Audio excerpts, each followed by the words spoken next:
Что вам стучится? Какие-то неприятности, опасность. Что вам гремит? Какая-то женщина.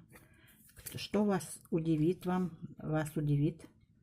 Какие-то люди, которые в масках льстят вам. Что вас развеселит? Ваш ребенок. Что у вас на пороге стоит? Какое-то празднование, куда-то вы пойдете. И что сердце успокоит? Какое-то известие или подписание каких-то бумаг или договоров. Подписывайтесь на канал. Всего вам доброго.